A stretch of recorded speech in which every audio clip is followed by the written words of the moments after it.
정치권 관심 뉴스들 진단해보는 나이트 포커스. 오늘은 정봉주, 김용남 전직 의원 두 분 모셨습니다. 어서 오십시오. 네, 안녕하세요. 안녕하십니까.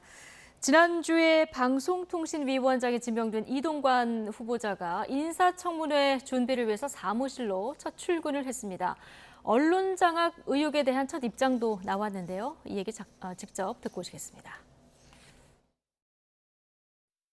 제가 말씀드리고 싶은 것은 언론은 장악될 수도 없고 또 장악해서도 안 된다. 그런 영역이라고 생각을 합니다. 다만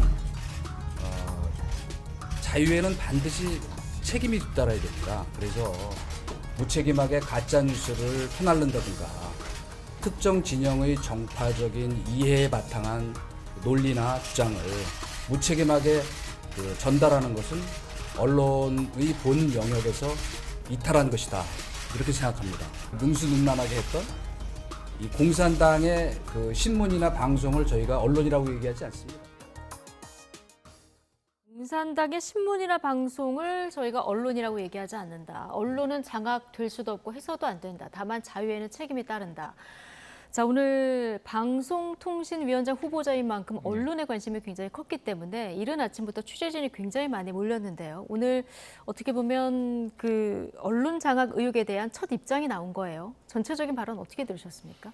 원론적인 발언이 아니었나 싶습니다. 그러니까 언론 장악은 지금 현실적으로 윤석열 정부가 언론을 장악한다는 것은 불가능해 보입니다. 일단은 기존에 지금 언론 노조에 의해서 경영되고 있다고도 표현될 수 있는 언론사들이 너무 많고 거기에 참여하고 있는 구성원의 숫자가 많기 때문에 그거는 아주 원론적인 이야기를 한 것으로 보이고 언론의 자유에 따른 책임 이야기도 역시 그런 식의 해석이 가능할 것 같습니다. 다만 이제 공산당의 어떤 기관, 방송 이거는 제가 보기에는 후보자의 입장에서 할 수 있는 얘기 중에는 조금 발언 강도가 강한 것이 아니었나 이런 생각은 좀 듭니다. 예, 원론적인 이야기지만 공산당의 신문이나 방송을 언론이라고 부르지 않는다. 이 발언은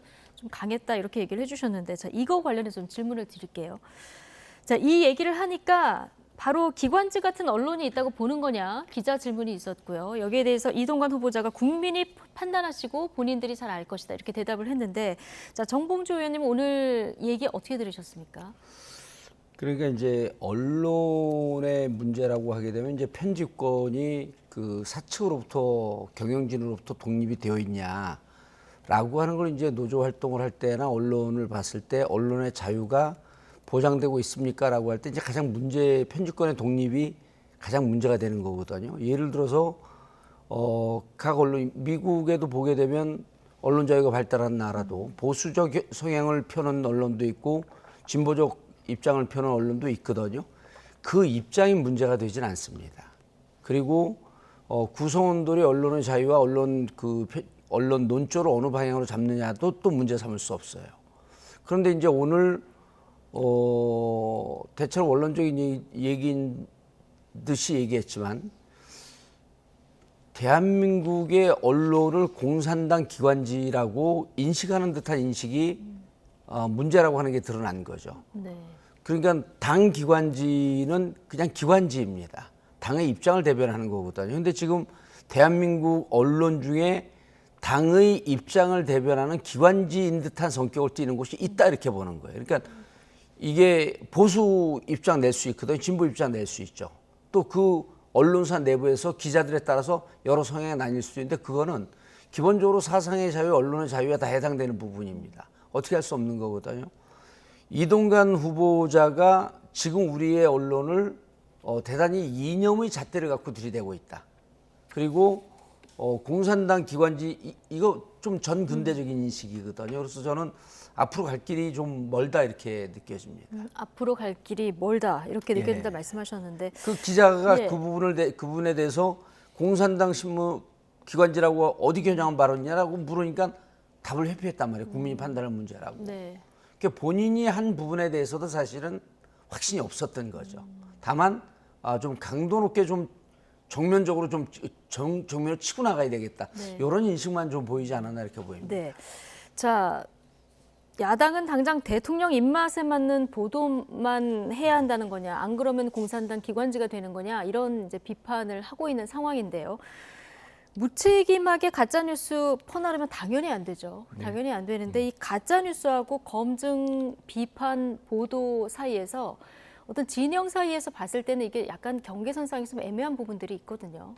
자, 근데 지금 물론 일부 언론기관의 문제입니다만 특정 정치 세력을 위한 또는 특정 정치 세력에 반대하기 위한 선전선동의 전위 부대처럼 활동하는 측면이 분명히 있거든요. 그리고 그게 대단히 조직적이고 그리고 어떤 노조라는 형태를 통해서 사실 몇 년 동안 그 회사의 경영까지 좌지우지할 만큼 강한 영향력을 끼치고 있었기 때문에 아마 그거를 표현하는 과정에서 보다 직설적인 공산당의 신문 방송 이런 용어가 사용된 것으로 보이고요.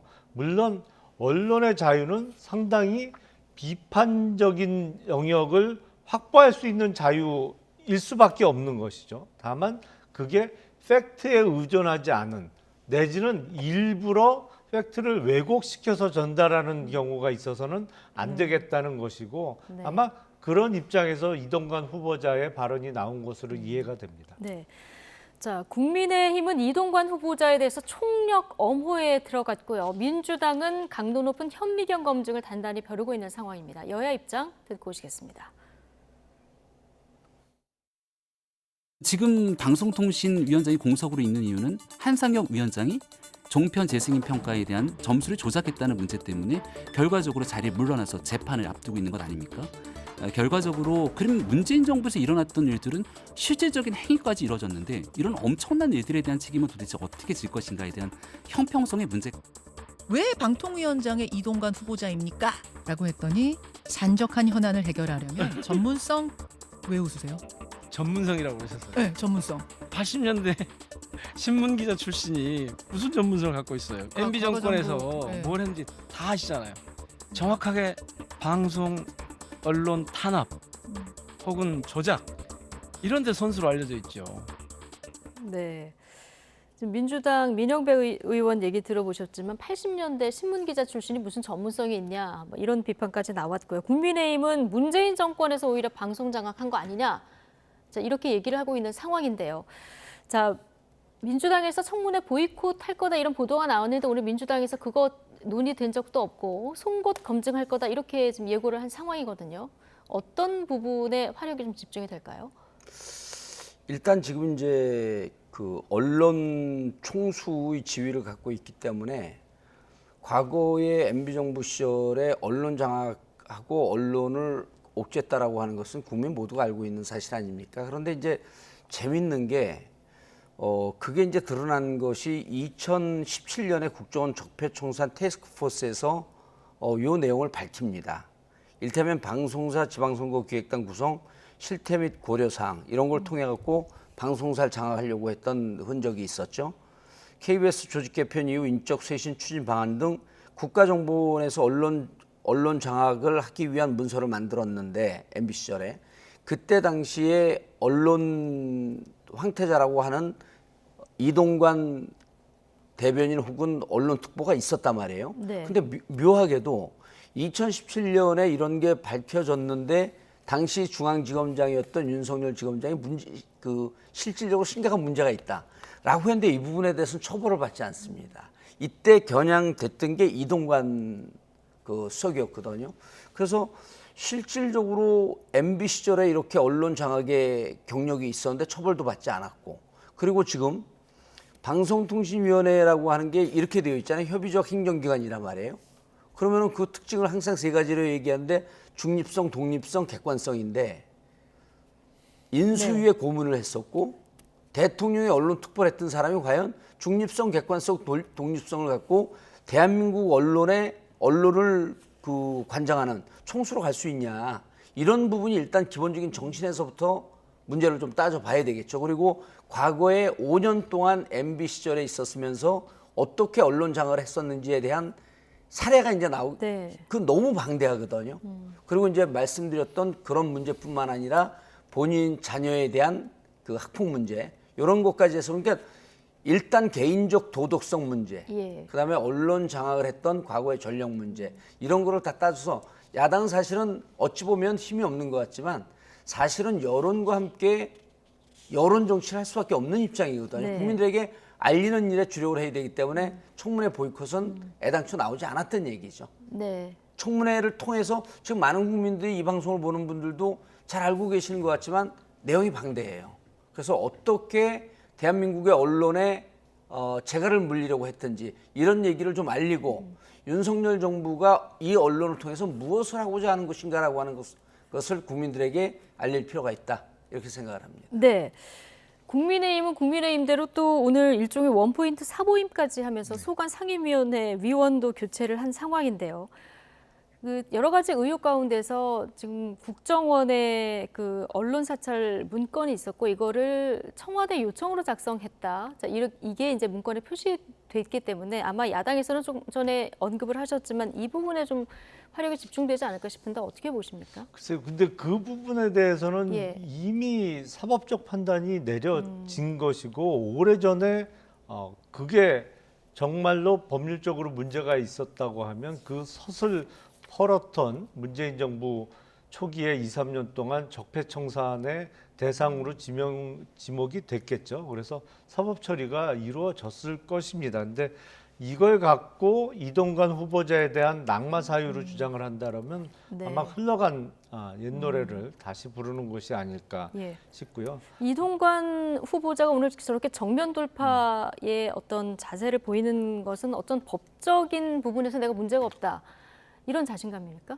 뭐 그런 자신감으로 볼 수도 있어 보입니다. 네. 제가 이 방송을 시작하면서 공산당 기관지 내지는 뭐 공산당의 신문 방송 용어 선택은 조금 후보자로서는 강했다라는 말씀을 드렸는데 그런 강한 어휘의 선택이 일종의 자신감의 표현 아닌가 이렇게 보이기도 하고요. 네. 더불어민주당의 행태를 가리켜서 그전에는 내로남불이라는 얘기를 많이 썼습니다만 그게 너무 자주 사용되다 보니까 요새는 식상해서 사돈낱말이라는 말을 가끔 사용합니다. 근데 문재인 정부 시작해서 KBS 사장, MBC 사장 임기가 남아있는 사람 어떻게 교체했는지 또 그리고 KBS 이사와 관련해서 그 교체를 하기 위해서 뭐 감사를 벌이고 2,500원짜리 김밥 한 줄 사 먹은 걸 사유로 징계를 하고 뭐 이랬던 거 아직도 우리 기억 속에 생생하지 않습니까? 그래서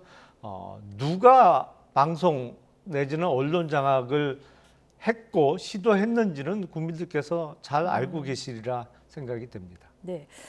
저 만약에 이제 청문위원으로 예. 질문 하나를 딱 할 수 있다고 하면 정봉주 의원님은 어떤 질문을 하시겠습니까? 저는 이제 지금 아까도 말씀드렸듯이 언론 장악했던 그 역사적 흔적이 있거든요. 그리고 그 자료가 많습니다. 그래서 실질적으로 언론을 정권의 입맛에 맞는 언론으로 길들이려고 했던 그 부분에 대해서 질문하는 게 맞을 것 같고요. 그리고 이제 저는 이제 국힘의 논리가 정말 좀 답답할 때가 있는데 문재인 정권에서 윤석열 대통령도 지금도 이제 문재인 정부 탓을 하거든요. 그거 옳은 비유가 아니에요. 잘했으나 못했으나 문재인 정부는 어쨌든 5년 만에 촛불로 탄생한 정부인데 5년 만에 정권을 잃었습니다. 네. 그러면 문재인 정부 때 어떤 이유 때문에 정권을 뺏겼는지 여러 가지 이유가 있겠죠. 만약에 문재인 정부 때 언론 장악을 했다라고 지금 주장했기 때문에 그러면 이렇게 들리거든요. 야, 문재인 정부 때도 언론 장악을 했기 때문에 우리도 할게. 이거는 올바른 논리가 아닌 거죠. 만약에 문재인 정부 때 언론을 장악을 했다고 한다면 비판할 수 있지만 지금 정권은 그 이후로 그거에 대한 일정 정도 부정적인 영향으로 탄생된 정부이기 때문에 우리는 예. 그렇게 하면 안 되는 겁니다. 근데 모든 논리가 문재인 정부 때 했는데 왜 우리는 하면 안 되냐 이렇게 들려요. 아마 방송을 보시는 분들도 그렇게 들릴 건데 저는 그런 부분에 대해서 비판이 있다라고 하게 되면 그건 달게 받아야죠. 예. 그러나 언론 장악은 앞으로도 대한민국이 조금 더 좋은 사회와 조금 더 언론 자유가 보장되는 사회로 가면 그렇게 돼서는 안 된다는 겁니다. 그리고 이미 그러한 전력을 갖고 있었던 우리가 이제 아까 그 선수라는 표현을 쓰지 않습니까? 언론 장악의 최적임자 같아요. 그리고 그 공산당이라고 하는 표현을 썼던 것도 뭔가 이 그 싱크로율이 높다고 느껴지는 게 윤석열 대통령이 종북 좌파가 망가뜨린 나라라는 표현을 쓰거든요. 그러니까 공산당이라는 표현이 나옵니다. 이런 게 국민들이 보기에 무척 낯설은 얘기들이죠. 흘러간 노래라고 네. 하는 것은 이런 겁니다. 그래서 우리가 보기엔 더 나은 언론 자유로 가기 위해선 이런 사람들이 있으면 안 된다. 그런 말씀을 드리는 겁니다. 제가 초반에 말씀을 네. 드렸습니다만 사실은 윤석열 정부에서 언론을 장악한다는 건 현실적으로 가능하지도 않습니다. 왜냐하면 그만큼 뿌리 깊게 자리를 잡고 있기 때문이죠. 다만 윤석열 정부에서 할 수 있는 것은 잘못되어 있는 이런 기존의 상황을 조금이나마 정상화시키려는 시도를 하는 것이고, 그러기 위해서는 특정 이념으로 사로잡힌 언론 노조가 지금 좌지우지하고 있는 언론사를 조금이라도 경영적인 측면에서도 또 그리고 언론의 본래 사명인 진실 보도라는 측면에서도 바로잡을 수 있도록 노력하는 것뿐이지 윤석열 정부에서 지금 언론 장악이 되겠습니까? 네, 자 인사청문 요청서 오늘 윤석열 대통령이 국회에 제출했고 20일 안에 청문회가 열려야 되기 때문에 아마 8월 중순쯤에 청문회가 열릴 것 같은데요. 그야말로 여야의 불꽃 튀는 공방이 예상되는 상황입니다. 아마 저희도 아마 중계를 하지 않을까 싶은데요. 자, 이 얘기 여기까지 하고 다음 주제 넘겨보겠습니다.